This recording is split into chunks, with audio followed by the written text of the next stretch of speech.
So this is a full profile keyboard, generally chunky with an average front case height of around 20 millimeters. This is what you imagine when you think like mechanical keyboards. Now, this is a low profile keyboard. It's much slimmer, usually around 10 millimeter or so front case height with low profile switches and low profile keycaps to kind of make things slim. Some come as thin as 5.5 millimeters at the thin point. Then, what the heck is this thing? This is neither chunky like a full profile, but it's definitely not thin like a low profile. Then, is this like a hybrid? A medium profile? Either they made something that like nobody ever asked for, or invented something that no one really knows they need yet. Welcome back to the channel, guys. This is Scott K. I feel like so many things these days are neither this nor that. Gas car, electric car, or a hybrid. Desktop, laptop, or whatever this thing is. Now even keyboards have gotten into this kind of like hybrid segmentation now. The case in point is the ND75 LP by Chilkey. Wait, the ND75?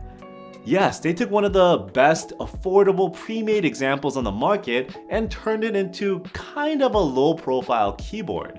Wait, is this gonna be a fad now? Are keyboard manufacturers gonna like make medium profile keyboards because they ran out of ideas?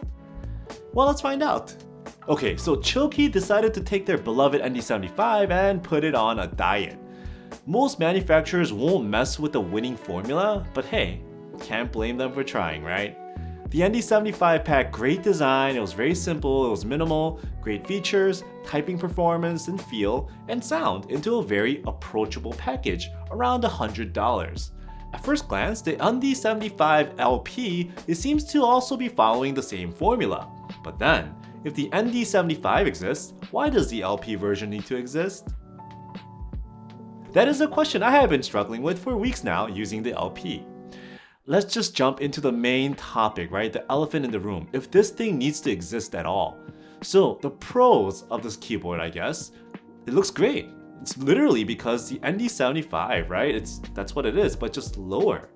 It has great features like the same LCD screen, the wireless connectivity, Bluetooth and 2.4, has a nice dampened typing feel, high quality keycaps, and also it sounds good.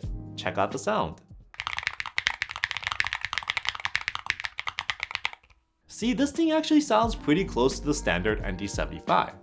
Then we can just say it's a great keyboard and let's move on. Well, I don't know about that yet. Let's take a look at why you might be scratching your head when you're like thinking ND75 LP. Now the keyboard is classified as LP, low profile, but I don't think I could really agree that this is a low profile keyboard. If you put this against the full size like the Neo 75CU right here, it's not that much lower, maybe just a few millimeters. Chilkey said it's because they put an echo chamber below the case to kind of like amp up the typing sound, but that also adds like volume and height to the case.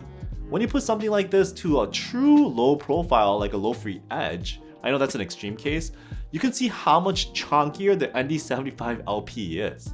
Between the size and also the weight, it comes in full aluminum construction with like an additional weight, which is great for a full-size keyboard, but it does make it kind of cumbersome to like carry it around. Like what many people actually do with low-profile keyboards and why they actually buy it. And it got even more strange for me with this. So Chilkey provides a wrist rest with this LP keyboard, but it's kind of short. If you put it against the case, it misses your wrist. So you have to like pull it away from the keyboard so that it works. For me, it felt more awkward trying to use this thing. Okay, here's where it takes another turn. You can actually use the wrist rest as a riser. Then it makes the back of the keyboard higher. Actually higher than a full profile keyboard with a very aggressive angle.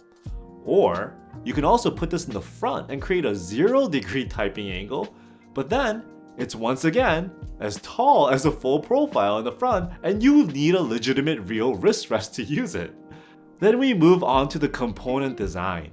The keycaps are obviously low profile, right? And the switches are their own design, so Chilkey's own design. It provides a healthy 3mm travel, so it's not as much as like a full profile, but more than many low profile switches out there. So that's actually a good thing since it makes the overall typing feel more comfortable. But you take it out and you're once again like, WTF again. Unlike every other low profile switch out there with like a perpendicular pin setup, it's like this. This one has it parallel, like a full-sized switch. And lo and behold, a full-size switch actually fits onto this keyboard and it works like this. You think, wow, I can use full-size switches now. But what do you do about the stabs? So that option kind of just gets thrown out the window. So you can't really actually swap out other low-profile switches in this situation, unless it's Chilkey's own, but I don't think they have any other ones other than this one. Which actually, the switch itself is great, by the way. It's smooth, it's nice, but it's not the very best when you're dealing with a hot swappable keyboard and you want to swap switches out. So at this point, I can say, guys, just go and buy the standard ND75. It's a great keyboard out of the box, offers a lot of modding options, and this keyboard can grow with you as you venture into the keyboard hobby. Or you don't, and you'll be happy with it anyways. Am I missing the point here? There has to be a reason why the ND75 LP was even designed. And when I annoyingly probed Chilkey about this over and over and over again, this is what I found out, right? So the ND75 LP is essentially an alternative to a standard ND75. You may lose some of the customization ability of the standard profile, right? Because it's using standard components, but you do get a much more comfortable typing profile angle without the need of a wrist rest, which in my opinion, the standard one, you probably use it.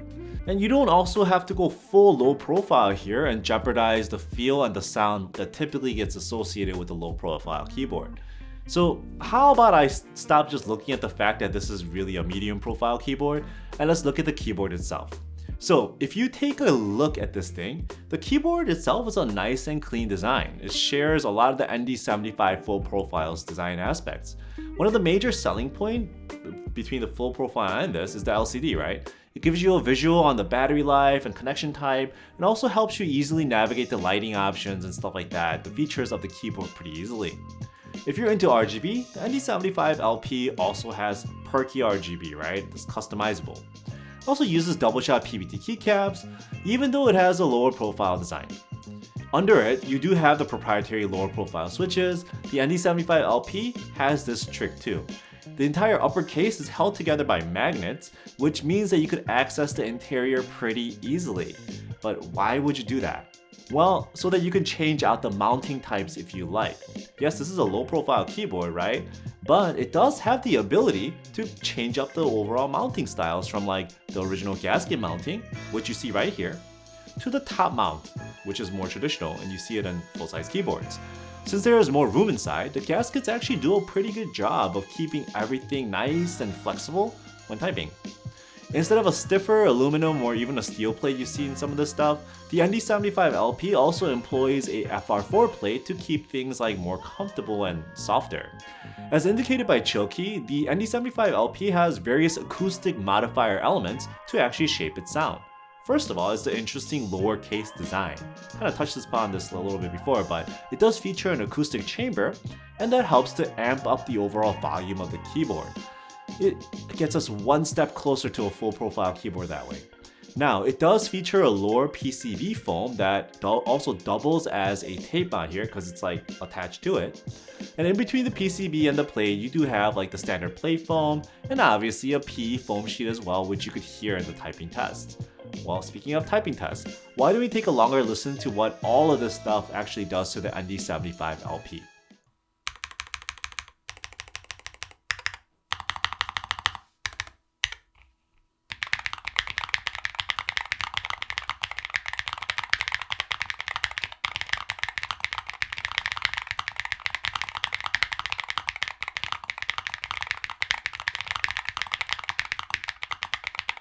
The ND75 LP has a sound signature that is closer to a full size versus like a true low profile you may see out there. So you do get some of the advantage here by being a little bit thicker. So with all this said, right, what is my final thought on the ND75 LP then?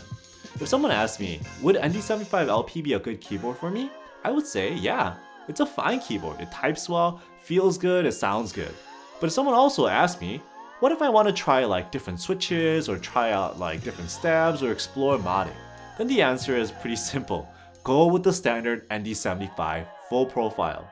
That keyboard has everything the ND75 LP has, but gives you the option of like accepting more standard parts out there, right? Like the plethora of a million switches, all that stuff out there now. So all in all, the thing that tripped me up the most, I think, was the fact that this is like being classified as an LP keyboard.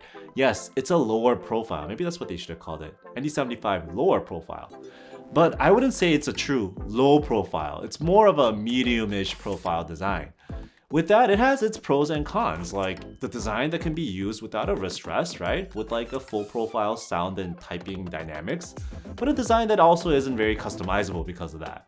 Slightly more portable than a full profile, but if portability was like your main concern, there are different options out there. So given that, if you accept that this is a hybrid medium profile keyboard, then you will be happy. Otherwise, you're better off going to either one extreme, go actual real low profile, or the other, which is a full profile keyboard. As usual, if you enjoyed this video, please like and subscribe, and I'll have more content for you in the future. Thanks.